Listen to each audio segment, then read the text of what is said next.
یزید رقاشی رحمہ اللہ تعالیٰ عنہ انس رضی اللہ تعالیٰ عنہ کی روایت نقل کرتے ہیں کہ 7 چیزوں کا ثواب انسان کے مرنے کے بعد بھی انسان کو ملتا رہتا ہے۔ نمبر 1، جو آدمی کوئی مسجد بنا دے، اللہ کا گھر تعمیر کر دے، جب تک لوگ اس گھر میں نماز پڑھتے رہیں گے، عبادات کرتے رہیں گے، جتنے عبادات اس مسجد میں ہوں گی تمام کا ثواب اس مرنے والے کے نامہ اعمال میں لکھا جاتا رہے گا۔ نمبر 2، اگر کسی آدمی نے کسی جگہ پر نہر کھدوا دی اور اس نہر کا پانی بہنا شروع ہوا اور لوگ اس پانی سے نفع حاصل کرنا شروع ہو گئے، جب تک لوگ اس پانی سے نفع حاصل کرتے رہیں گے اس کا ثواب مرنے والے کو پہنچتا رہے گا۔ نمبر 3، کسی آدمی نے کوئی چشمہ نکلوا دیا یا کوئی پانی کی سبیل لگوا دی، جب تک لوگ اس پانی سے سیراب ہوتے رہیں گے، پیتے رہیں گے، مرنے والے کو اس کا ثواب ملتا رہے گا۔ ایسے ہی اگر کوئی آدمی کوئی قرآن پاک کا نسخہ لکھوا کر کسی کو ہدیہ کر دے تو لوگ جب تک پڑھتے رہیں گے اس کا ثواب مرنے والے کو ملتا رہے گا۔ ایسے ہی اگر قرآن پاک کسی نے خرید کر کسی کے حوالے کر دیا، ہدیہ کر دیا، وہ نیک صالح آدمی اس قرآن پاک کو پڑھتا رہے گا تو اس ہدیہ کرنے والے کو مرنے کے بعد بھی اس کا ثواب ملتا رہے گا۔ نمبر 5، جو آدمی کوئی درخت لگاتا ہے، چاہے پھلدار ہو چاہے سایہ دار ہو، پھلدار ہے تو اس کے پھل سے لوگ اگر پھل کھاتے رہیں گے، جب تک پھل کھاتے رہیں گے اس کا ثواب مرنے والے کو ملتا رہے گا۔ اور اگر کسی آدمی نے کوئی سایہ کا درخت لگا دیا کسی جگہ پر، اس سائے کے درخت سے جب تک لوگ فائدہ حاصل کرتے رہیں گے، اس کے سائے میں کھڑے ہوتے رہیں گے، بیٹھتے رہیں گے یا سائے کے نیچے اپنی سواری کو کھڑا کرتے رہیں گے، اس کا ثواب مرنے والے کو ملتا رہے گا۔ نمبر 6،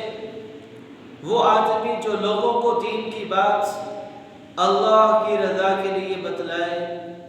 جب تک لوگ اس دین کی بات پر عمل کرتے رہیں گے مرنے والے کو اس کا ثواب پہنچتا رہے گا۔ یعنی آپ کے پاس دین کی کوئی بھی انفارمیشن ہے، دین کی کوئی بھی بات آپ کو معلوم ہے، آپ اس بات کے حریص ہو جائیں، آپ کی بات لوگوں تک پہنچ جائے۔ لوگوں میں سے اگر آپ نے کسی کو نماز کی دعوت دی، وہ نمازی بن گیا، آپ کو معلوم نہیں، آپ سوئے ہوئے ہیں لیکن آپ کے نامہ اعمال میں اس نماز پڑھنے کا ثواب لکھا جا رہا۔ آپ اس دنیا سے چلے گئے، آپ نے کسی آدمی کو نیک بنا دیا، اس کی تمام نیک اعمال کا ثواب آپ کے صحیفے میں لکھا جاتا رہے گا۔ آپ نے کسی کو ترغیب دی، کسی سے بات کی، اس پر حج فرض تھا، وہ آپ کے کہنے کی وجہ سے حج پر چلا گیا، اس کا ثواب آپ کے نامہ اعمال میں ملے گا۔ آپ نے کسی کو دعوت دی، کسی کو کہا کہ بھئی اپنے آپ کو چینج کرو، اپنے اندر نیکی لاؤ، تقوی لاؤ، پرہیزگاری لاؤ، آپ کی بات مان کر وہ متقی پرہیزگار بن گیا، اس کا ثواب آپ کو ملتا رہے گا۔ یا آپ نے اپنے ظاہر کو اس قدر پاک اور صاف کیا، اپنی صفات کو اس قدر نکھارا کہ لوگ آپ کو دیکھ کر راہ راست پر آتے رہے، لوگ آپ کو مقتدا مانتے رہے اور آپ کے پیچھے چلتے رہے، تو آپ کو دیکھ کر جو آدمی بھی نیکی پر آیا ہے ان تمام کا ثواب بھی آپ کو ملے گا۔ نمبر 7، جو آدمی نیک فرما بردار بیٹا چھوڑ کر مرے، یہ نیک صالح بیٹا اپنے والدین کے لیے دعا استغفار کرے گا، نیک اعمال کرے گا، اس کا اجر بھی والدین کے نامہ اعمال میں لکھا جاتا رہے گا۔ بچے کو دیندار بنائے، بچے کو آپ نے علم سکھلایا، بچے کو آپ نے قرآن پاک کا حافظ بنایا، عالم بنایا۔ آج دنیا میں آپ موجود نہیں لیکن آپ کے بچے کا دنیا میں رہتے ہوئے ہاتھ اٹھا دینا، دنیا میں رہتے ہوئے قرآن پاک کی ایک آیت پڑھ لینا، دنیا میں رہتے ہوئے صدقہ خیرات کر دینا۔ اگر آپ کا بچہ عالم دین ہے، کسی کو حدیث سکھلا رہا ہے، کسی کو قرآن کی آیت بتا رہا ہے، کسی کو کوئی مسئلہ بتا رہا ہے، تو تمام کا ثواب جیسے آپ کے بیٹے کو پہنچے گا ویسا آپ کو بھی پہنچے گا۔ لہٰذا آپ کوشش کریں، دنیا سے جائیں تو بہت بڑے اعمال کو پیچھے چھوڑ کر جائیں کہ آپ کے جانے کے بعد مختلف صورتوں میں صدقہ جاریہ چلتا رہے اور آپ کی قبر ٹھنڈی ہوتی رہے،